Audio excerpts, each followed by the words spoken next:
Joining us now for a look at the national election day picture is CBS News chief Washington correspondent Major Garrett. Major, good morning. Good morning. Here we are. We have arrived one day away. Sure. Already we know 78 million people have already cast their ballots. What do we know about the demographics of those early voters, and what insights can that give us? So we can't tell you what that means. We can tell you what it suggests, because we don't know how people voted. We just know who showed up where. And we also know this. The early vote totals in the battleground states running very competitively with 2020, which means we could have higher turnout in those states, which means a differently composed electorate. Larger number of people possibly voting differently. But we know there's a gender advantage right now if you think of that way from the Harris campaign's perspective, as they most clearly do. The more women who show up, they think it is better for them. It's about a 10-point gap, women versus men participating in early vote. That is potentially helpful. One other thing is, in some states, they describe early vote by registration. They identify it that way.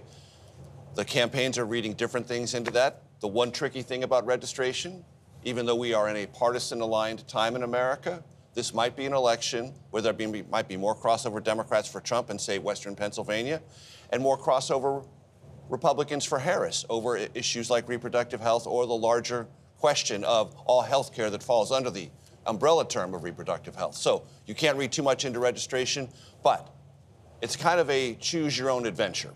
The Trump campaign looks at the early vote totals and say, hey, we see some signs that are positive us compared to 2020. The Harris campaign says we see positive signs compared to 2022.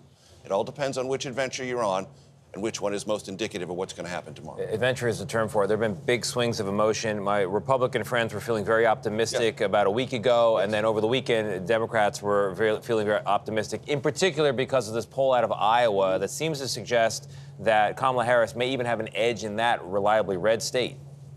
So there's a Des Moines Register poll done by a woman named Ann Seltzer. She's been doing this work for the better part of 20 years. She does polls in one place and one place only, Iowa. Her last election poll, dating back to 2004, has gotten every election right. Missed it in 2004, but everything up until now, it has been spot on. It has been indicative of what's going to happen. It says Harris is up by 4.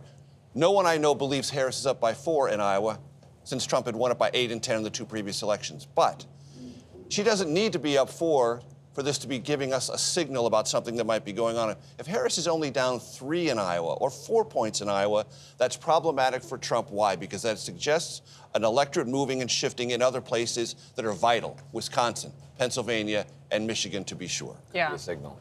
And Ann has Harris up 47 to 44 in Iowa. And I think a big chunk of that is independent voters, early voters, and she's even leading, according to this Des Moines Register poll, among older men. Yes. So. Whoa. Slightly. Slightly. Yeah. All of those things matter. As Ann Seltzer has said, she believes in her methodology. Her methodology has a proven track record, not only in national elections, but polling caucuses in Iowa, which is a difficult thing. So she knows what she's doing. She's not saying this is accurate, 100%. She's saying this is what the data she collected under her methodology tells her.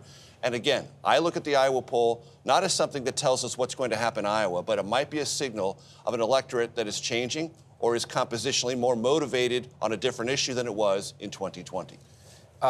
Major, you're co-author of a book that imagines some American worst-case scenarios. You're not a catastrophist, but you're a realist, and so bad things can happen.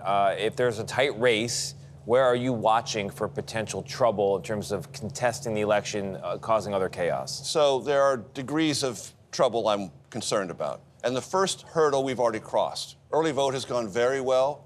There have been no problems. There have been some litigation over some matters, but those pieces of litigation have been resolved quickly and visibly. That's a good sign. All of that is very positive. High turnout in the early vote also means we're going to have shorter lines on Election Day, which means it's going to be more manageable. That's also good. What I'm worried about is any kind of violence or fisticuffs becoming a problem on Election Day, so much so that it shuts a precinct down or something like that. Then if the election results are close, people converging, possibly violently, on vote counting centers.